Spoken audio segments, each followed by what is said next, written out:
और पुलिस सेना में चयनित हो चुके हैं। अच्छा, जिनको आपने तैयार किया जी। अच्छा, आपको किसी संस्था ने अवार्ड दिया? नहीं, संस्था द्वारा तो मुझे विशेष अवार्ड किसी प्रकार का नहीं मिला जी। वैसे सम्मानित जरूर किया जा चुका हूँ कई बार, कई छोटे छोटे संस्थाओं द्वारा, राज्यपाल द्वारा सम्मानित किया जा चुका हूँ मैं। मालवा रत्न से भी सम्मानित किया जा चुका। क्योंकि आप फायर ब्रिगेड में सेवारत है, सरकारी सेवा है जी। लेकिन जिनके पास हरा चश्मा नहीं है, काला चश्मा है, ऐसे आलोचक भी समाज में होते हैं। किसी ने आपको तकलीफ में डालने की कोशिश की, आपके इस पुनीत कार्य को गलत व्याख्या की इसकी?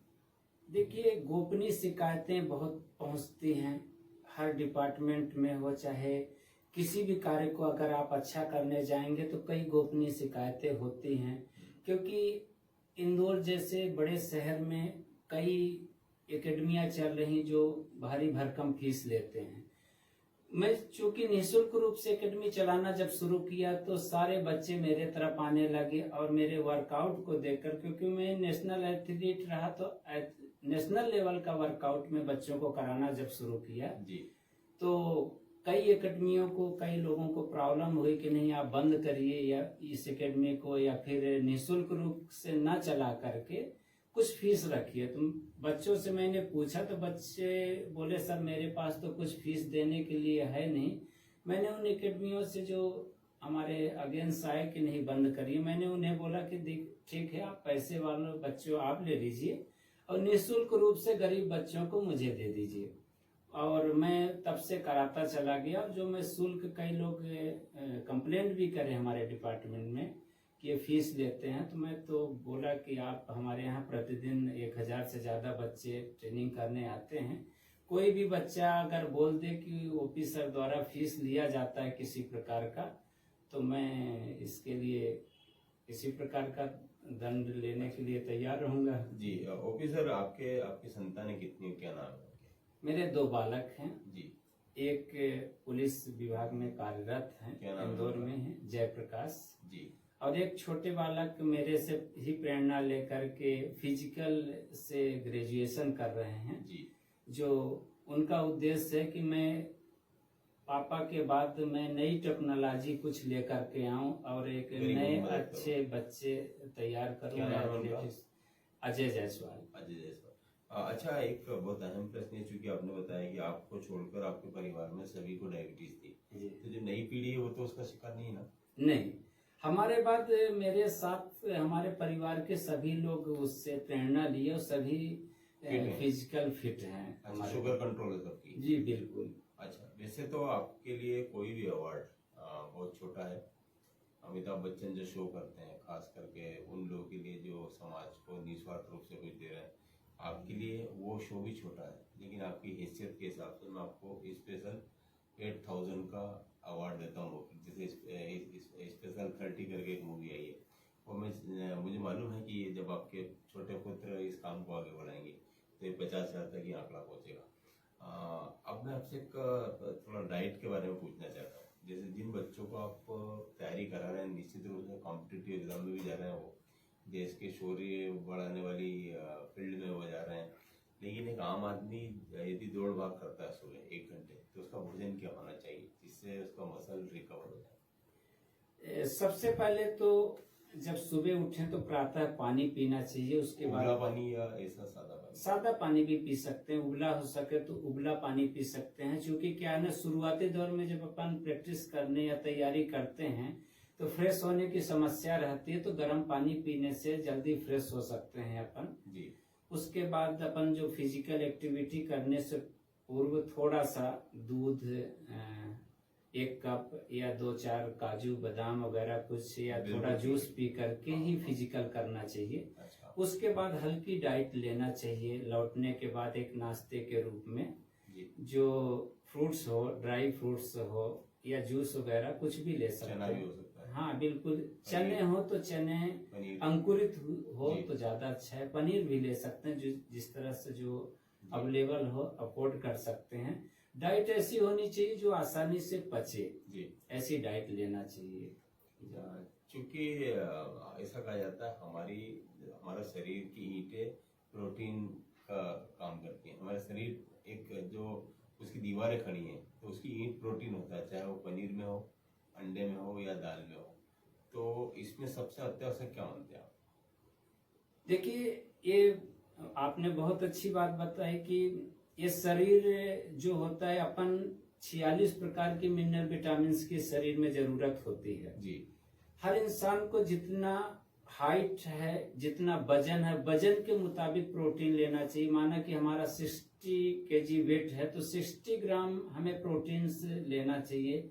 46 प्रकार के जो मिनरल विटामिन होती सभी कुछ मिला करके लेना चाहिए। जी। उनमें जो उपलब्ध हो सके सब कुछ लेना चाहिए। जी। चाहे दूध हो, चाहे अंडे हो, चाहे फ्रूट्स, ड्राई फ्रूट्स हो, किसी न किसी माध्यम से अपनी मिनरल विटामिन को पूर्ति करते रहना चाहिए। जो दूध सबसे ज्यादा आवश्यक होता है। जी। अगर किसी प्रकार की अगर मिनरल विटामिन की कमी होती है तो किसी न किसी बॉडी पार्ट को भी डैमेज करती है। जैसे पानी की कमी रही अगर तो आंखों को, लीवर को डैमेज करेगी। आपका ब्लड सर्कुलेशन या बढ़ेगा या घटेगा, बीपी हाई लो होता रहता है। इसलिए पानी और डाइट का तो महत्वपूर्ण रोल होता है इस फिजिकल फिटनेस के लिए। जी। हमें अपना डिनर आखिरी वक्त किस समय ले लेना चाहिए?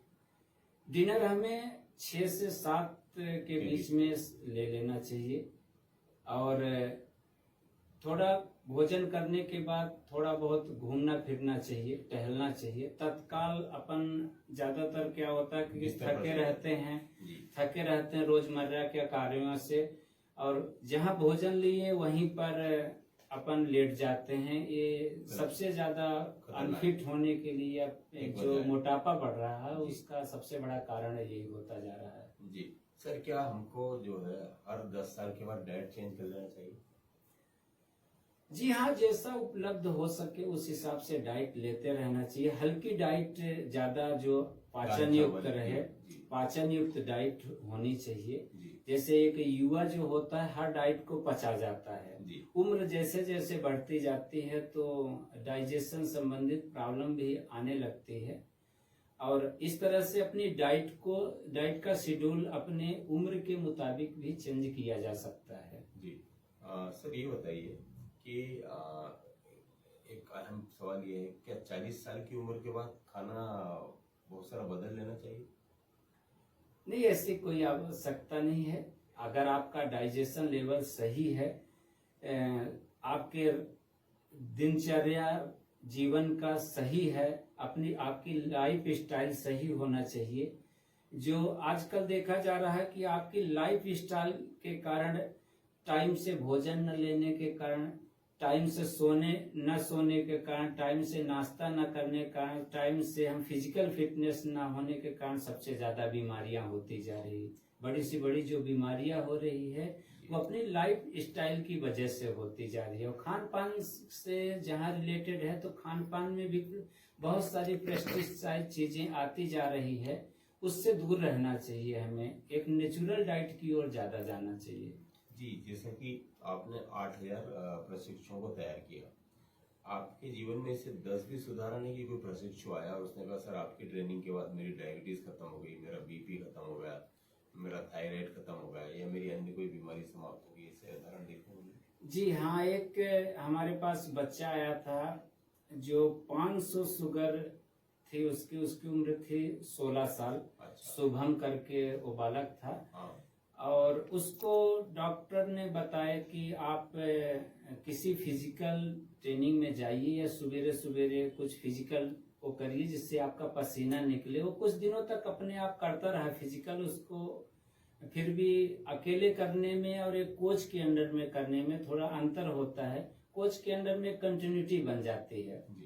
वो हमारे पास फिजिकल करने आया और मुझे शुरू में नहीं बताया कि मैं इस उद्देश्य से आया हूँ कि मुझे शुगर है, क्योंकि कुछ बीमारियां हैं इंसान छिपाता है। और वो फिजिकल करने लगे। जब दोबारा 1 महीने के बाद चेक कराने गए तो उनका 300 शुगर आया। धीरे धीरे 250 शुगर आ गया, 150 तक शुगर आ गया। और आज वो पूरी तरह से फिट हैं। उनका कहना है कि सर आप जाके बताते कि नहीं मुझे शुगर था, पूरी तरह से ठीक हो गया है, गोलियां दवाइयां मेरी बंद हो गई। थायराइड जैसे बीमारी भी को लेकर के एक लड़की हमारे पास आई थी, वो थायराइड्स की प्रॉब्लम्स बहुत ज़्यादा थी उनके ऊपर, तो फिजिकल जब से करना शुरू कर दें तो ये चीज़ें उनकी पूरी तरह से ठीक हो गई। ओम प्रकाश जायसवाल साहब ओपी सर, उन्होंने एक बहुत महत्वपूर्ण बात ये बताई है कि आप यदि सुबह दौड़ते हैं तो आपको फायदा होता है, खासकर बीमारियों में। लेकिन आपको किस तरह से दौड़ना है और दौड़ने के लिए क्या व्यायाम करना है, उसके लिए कोच का होना बहुत अनिवार्य है। और संयोग की बात है कि इस जमाने में जब हर व्यक्ति पेशेवर है, ओपी सर आपके लिए सुबह 5 बजे जाते हैं, सुबह 6 बजे नेहरू स्टेडियम पहुंच जाते हैं। उम्मीद है यदि आप अपने आप को प्यार करते हैं, अपने आप को वैसा देखना चाहते हैं जैसा फिल्मी कलाकार दिखते हैं, क्रिकेटर दिखते हैं, या कोई सेलिब्रिटी दिखती है जिसका खेलों से अथवा फिटनेस से संबंध है, आप ओपी सर की शरण में जा सकते हैं। वो आपका दिल खोलकर स्वागत करेंगे। मैं Gaurishankar Dubey global web TV के इस विशेष शो में आपको समय देने के लिए धन्यवाद प्रकट करता हूँ। यदि आपको हमारा यह शो पसंद आया हो तो कृपया इसे अपना समर्थन दीजिएगा, कुछ लाइनें हमारे सम्मान में लिखिएगा, हमारा उत्साह बढ़ाने के लिए लिखिएगा, हमें लाइक कीजिएगा, सब्सक्राइब कीजिएगा। हमसे जुड़े रहने के लिए बहुत बहुत धन्यवाद। और मैं ओपी सर को अपनी ओर से बहुत प्रणाम करता हूँ। बहुत बहुत